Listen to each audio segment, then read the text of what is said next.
Je lance un appel à l'intelligentsia congolaise de marquer un stop collectif, pour qu'on arrête de faire la politique sur des schémas simplistes, sur des schémas opportunistes. Pensons à tout ce que d'autres pays ont mis en place comme industrie de l'intelligence pour résoudre leurs problèmes. Et lorsque le plus petit pays de la sous-région attaque de manière récurrente les plus grands pays de la sous-région, il est peut-être bon qu'on jette un regard sur nous-mêmes. Quelles sont les faiblesses internes qui donnent à ses voisins le désir de nous envahir? Notre République doit devenir viable à l'intérieur.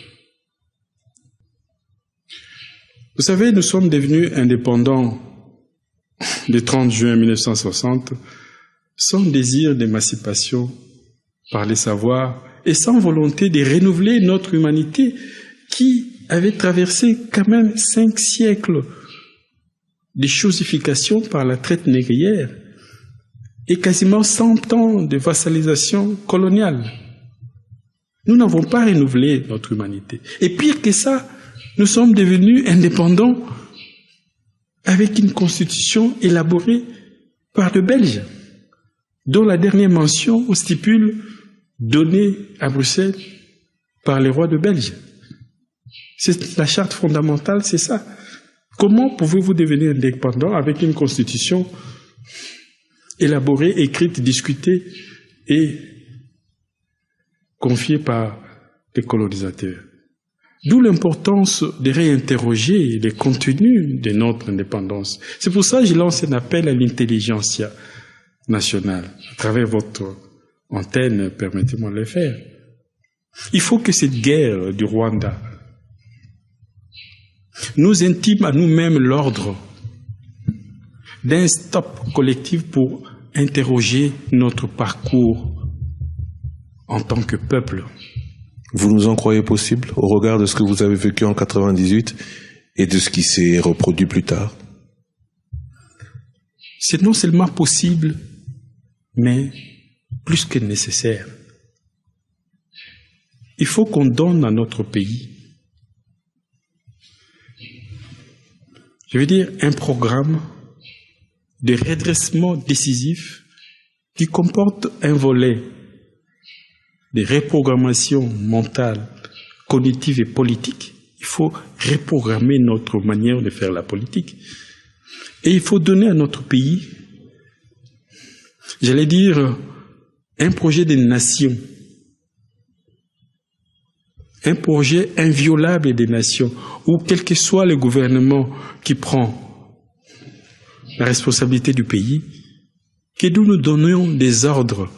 Il faut chaque année construire 1000 kilomètres d'autoroute. Il faut construire chaque année 500 kilomètres de rails. Il faut. Quel que soit le gouvernement qui sera en place. Qu'on rédige, mais de manière urgente, un atlas des valeurs culturelles traditionnelles de notre pays pour construire l'unité culturelle qui serait le socle de l'unité nationale.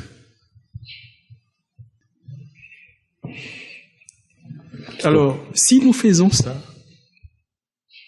nous allons réaliser le rêve de Lumumba qui avait dit à Kasavubu dans l'avion, « Soyons grands, comme notre pays est grand. » Mais il faut que nous soyons grands par la pensée et par les actes, comme notre pays est grand au travers de ses ressources et par la géographie. Donc, une autre façon de faire face à cette guerre qui devient récurrente, qui devient permanente, c'est revenir vers nous-mêmes, corriger nos erreurs internes, redevenons grands. À l'exemple de ce qu'avait fait la Chine lorsqu'elle a été attaquée par le Japon. Wow. Ils ont privilégié les 100 réformes intérieures. Il y a la résistance et les 100 réformes majeures où l'intelligentsia, l'élite, a fait une trêve politique pour se rassembler comme un seul homme, un homme blessé, un homme martyrisé qui décide de réparer ses plaies intérieures pour faire face vigoureusement aux dangers externes. Voilà les défis qui nous restent à faire.